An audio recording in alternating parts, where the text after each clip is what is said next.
So, good morning again. What I've decided to do is to do a quick appraisal of completing the frames, what I've learnt, what was good and what was bad, and try to get a sort of 10 or 15 minute video so anybody coming out to do the frames could use this as a summary and then perhaps take on board some of the ideas, because I've been looking at this, received quite a bit of feedback as well on YouTube. Thank you very much, guys. It is really appreciated. And I'll tell you my thoughts. The word or the expression that comes out of all of this is RTFPB, read in plans, boys. Because there's a lot of information on here and you've got to digest it, read all the little bits. There's several fly sheets of A4 which you need to read as you go along on the bits appropriate to you, but there's all sorts of hidden gems in here which I must admit I missed, and it did cause me some angst in the first place. Going back to the transom, which is down here, these pieces of wood here, particularly the wide one, which I think is this one, to get that curve, if you watch the original series, I made the curve, I pretty much just sort of guessed it really, but I did it on my own and that was a mistake. And then when I looked at it, having carved it out, it didn't look right. So I went back to the board, and actually I got my missus to, we drew it out on a piece of wood, and we had a small piece of wood. I put some nails in both sides to get the fair curve and to hold it, and using two people we got a reasonable curve, which is what you see there. If I'd have looked at the plans, hidden here, these frames, what have we got, 1 to 3, and then you've got 4 to 7 on this side, so centered around there. But look at this line here, just hidden in there.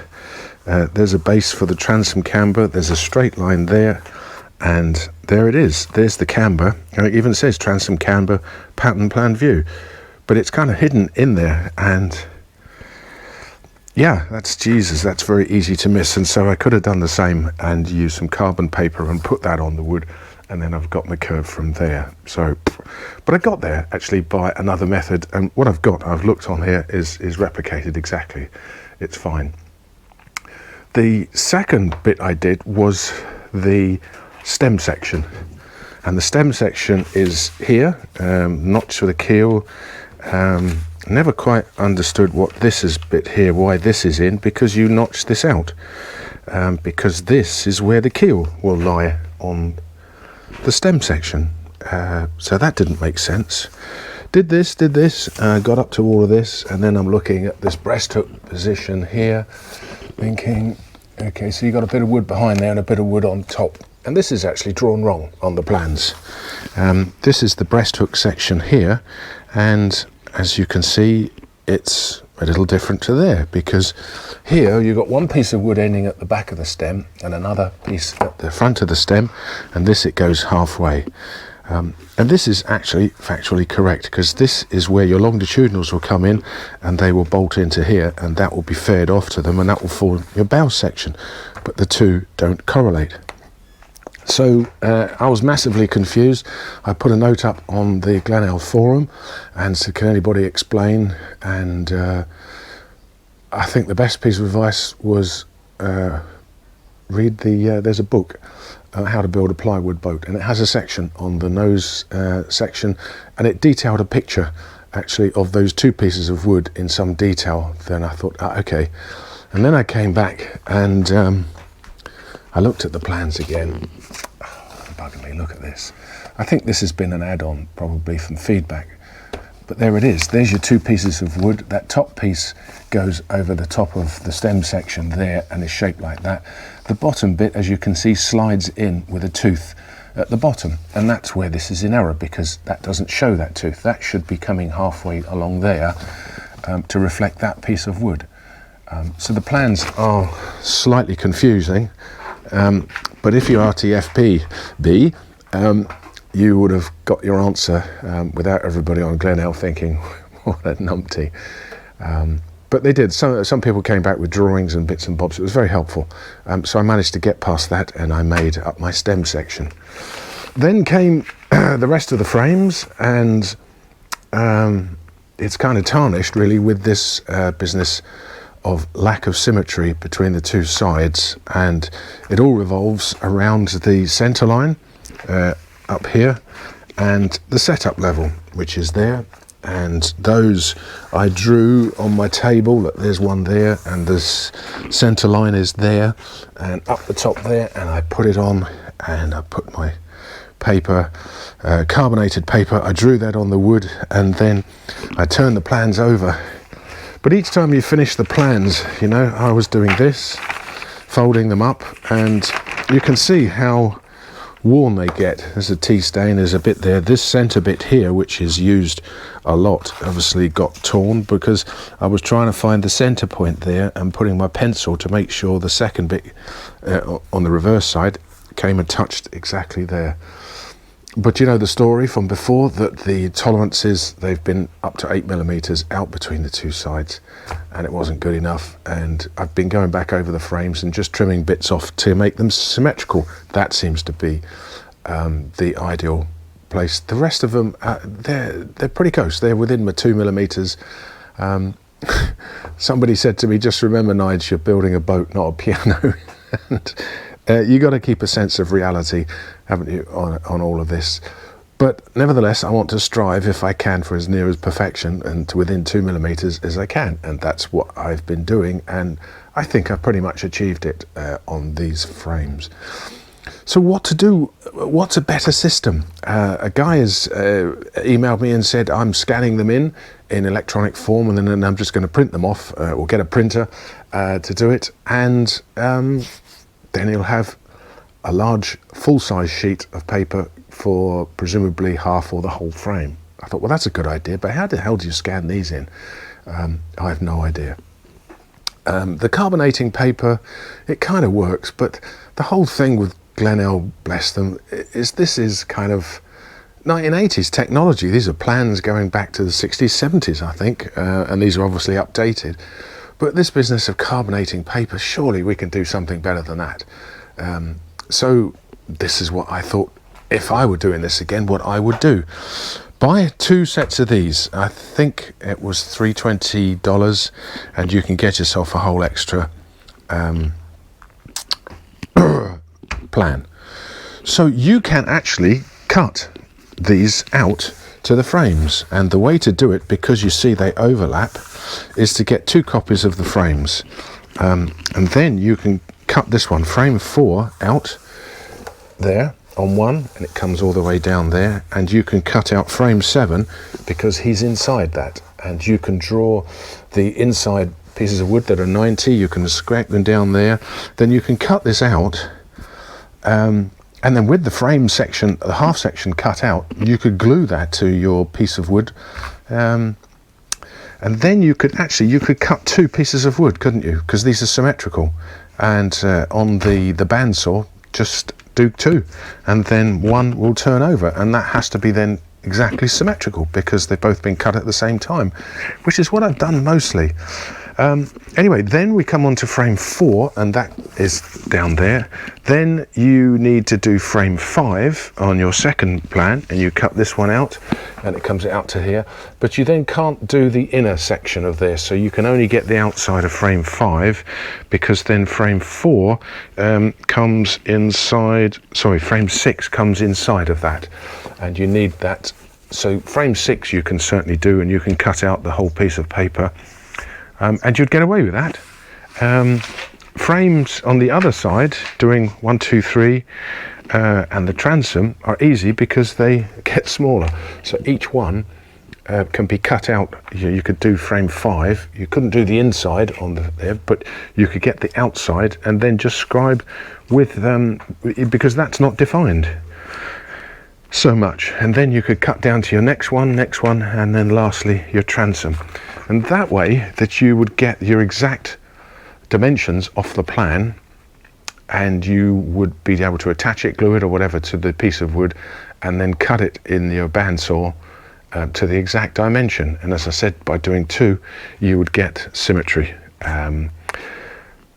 Then it would be nice to have this copied onto the table, or a third set of plans. You know, I mean, you must be able to get these copied if you took them to a large retail printer and say, can you copy these so I can get another one, and then you can lay your frames on and just check they're actually they are actually what you think they are. But if you've cut these out, I think that's a pretty damn good idea, and that's, I think, what I would do is spend a lot more time before starting to cut the wood on getting a paper cutout that I could stick to the wood, and to make sure now it is pretty much exact. That's a fairly good idea, I think. Glenelg, I mean, I know that I think they've retired and sold the plans to a new owner, and my only hope is that they sort of upgrade this system to a digital where they can download the plans. Would be even better than then get them printed off, and then you can have as many copies as you like. This is, you know, in this day and age, we should be able to do this. I did ask Glenelg once. I had a load of questions from the electric motor manufacturer who wanted all sorts of coefficients and this, that, and numbers to do with these holes, and Glenelg didn't have a clue. And I thought, well, you know, God bless them, they've done this for years and years, but they're clearly not interested in updating or upgrading any of this. So perhaps it's a good idea that it's gone on, and let's hope that the new owners of the plans will upgrade them. So yeah, all good. So RTFPB, I think, is the name. And next I'm going to have a chat about the tools that I think are really good. I'll get them out on the table, and some of the ideal tools that really make your life easy. The more the better. And the second part of my little addendum is just to go through the tools that have made life very easy for me. Probably this is my bandsaw is probably one of the most used for cutting out. You can see all the bits of wood here, these bits of wood, the curves that you can do. And I've actually got a 10mm blade on there at the moment, and they come right down, I think, to 3. But I've actually found for scroll sawing this is absolutely brilliant. And then you adjust this, the bearing, the runner bearing, to the depth of wood you're cutting, and in it goes. There is a dust collector here, but I have the dust machine connected into the outlet here, which is brilliant. The table saw, obviously, extension table, new blade, and spare blades cut down there. Use this an awful lot. A little bit stuck down here because of the position I'm in. It's not much room, so I move it out when I need to cut it. And that also has an outlet here, and it goes into this thing here. This Vortex, which I got on eBay, absolutely brilliant, and you can see it spinning around there. These are the blast gates, which I just use to open up the air suction, so there's only one open at a time depending which machine I'm using. And this thing here is the actual dust collector, and in there I've yet to actually empty any dust, because it is it works so incredibly well. It picks up all the dust.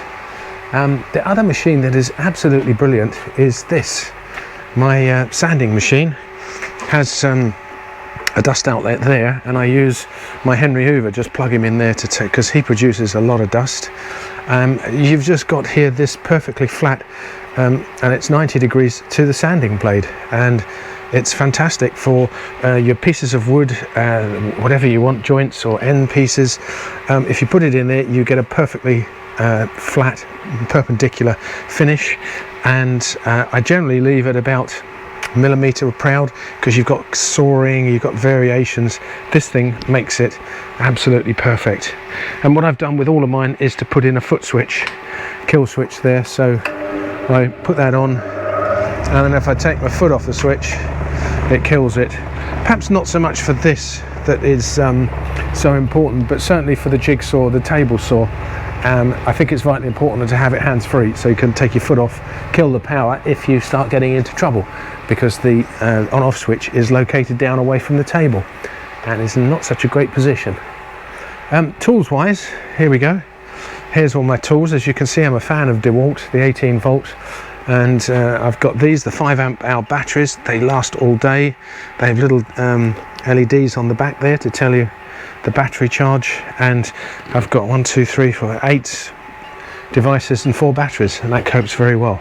But to start from the beginning, this Dexter circular saw, because it has that, you see that laser line there at the front, and for doing scarves and stuff you can split the line. It is so deadly accurate, and you barely need to even sand it. You can apply the scarves together, and they've been perfect, as I've done with my the motor stringers there. In fact, you can see there's one of the scarves that I did just by cutting with that circular saw. These need to be a bit longer, and there's the other one, and you can see they come out perfect right angles to show that they're good. My bench saw, that's pretty good. Don't use that as much. I'm not going to include that in the necessity things. This thing is the plunge router, because this runs on a track on this thing here, and you have the usual safety devices.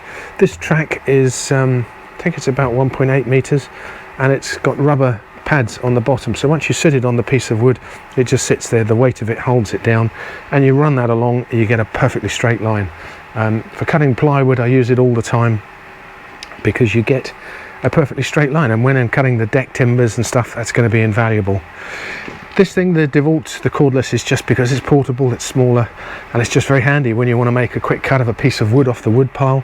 That's ideal.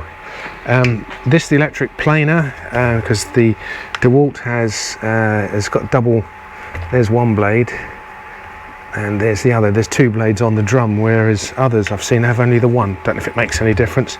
That's good. Dust collector, amazing how much dust it collects. This thing I've used for sanding is very indiscriminate. There's no flats with it. It'll just take it off by the ton. It makes a hell of a lot of dust, so generally have to do it outside. The router, I've not really had much experience, and it's a big learning curve. This is the handheld one, but the DeWalt comes with the plunge frame that you can put it in with the 2 handles, so you get the best of both worlds. This thing adjusts the depth of the blade. Again, always recommend trying a piece of wood and get it right so that you know what you're cutting and how you're going to cut it. Just take it still, very, very still. Just slowly up the piece of wood, and always cut with the blades rotating into the direction of cut, is what I've learned. If you do it the other way, it jumps and starts. The jigsaw is just great for cutting random bits of wood, cutting bits off before you put them in the bench saw, so you don't have big corners. And this, what they call it, the can't think what they call it now, multi-tool, that's it. It's looking really good for cutting the longitudinals into the beam, the frames, and bits and pieces. Very, very difficult to get into. And of course the 2 drills I've got here, one for just drilling holes, and it's got the hammer action on it, and this is just fantastic. It's got the hammer action on this, and it is just so small, so good, and with 5 amp hours they last all day long. So the last piece of kit is my Makita belt sander, and I did a little bit of investigation and what have you into eBay and Google, and that came up with the best rating for reliability, and comes with a big dust bag, and it's brilliant. Again, it's got a little flat pad on the bottom, so it's not great at making flat surfaces, but nevertheless it's good for taking wood off. And you know, getting dust out is a big thing, so I always, at the end of the day, I always try to leave 20 minutes just to have a clean up, and mop the floor up of dust and sweep it up, get rid of it, because next day you've got to come back and work in it, so it's nice to have a clean workshop. And that's probably about it. Oh, I know what I could say. These, I go and buy some of the clamps every time I go to the DIY store. I think I've got a load down here. My collection is gradually increasing because I see when you come to do longitudinal, excuse me, that you need a lot of them. So I'm gradually amassing a small army of them. Chisels, another good thing. Never really spent any time to sharpen chisels, but boy does it pay dividends. And you get the various whetstones, the various grades, and you learn out about the angles. And what I do on the back of my chisels is I write the angle, like 30 degrees or 25, the cutting angle, so you can preset it. It's got a little holder, and then you can work the whetstone, and then finally you can use this thing here. I've got a polishing motor. I got this from an old washing machine, and you've got a leather strop. You know, when you have the gentleman shave, they have a leather strop, don't they? And they put the blade up and down, and that finishes it off. That's can be more aggressive than I thought, actually, and it takes some getting used to. And sharpening tools and the blades of your planes and all that is worth taking the time to learn how to do it. Pays huge dividends, because you know, chisels that work is the whole idea. One tool I nearly forgot was my favourite spoke shaver. This little beastie, for doing all the corners, of which there are numerous on the frames, has been invaluable, and I've learnt to use it as a traditional tool. And it tells you, if you listen to the tool, it tells you, it gives you feedback. Are you doing it, you know, it's not at 90 degrees, you can see it straight away in the cut of the wood. You can really alter these blades using these fine screws in and out, so that you can see it's perfectly parallel along there, and you can feel how much of the blade is poking out. And then you have to run these screws against the blade to stop it moving out again. Absolutely brilliant, and you get used to it, and it's great for doing any of the curves. And then I use these whetstones and fill this up with water, and then got the various whetstones up here, and of course the plane, the chisel, as I said, vital instruments. I crack on getting my motor stringers out, setting them up, and then putting the frames on them and cutting the holes and making up the brackets, and using the carriage bolts to bolt them through the frame. I'm not going to bolt them in to the motor stringers, because then I can't get it out for the same old reasons. And then it's going to be winding down a bit, I think, because I haven't got anywhere to build as yet, and still no double garage in which to put this. I'm running around trying to find somewhere, but that'll go on in the background. But I'll get this episode 9 as a quick addendum off to my thoughts for frame making. I hope it's useful. Please subscribe if you haven't done already. You'll be notified of the future videos. Any comments, always gratefully received.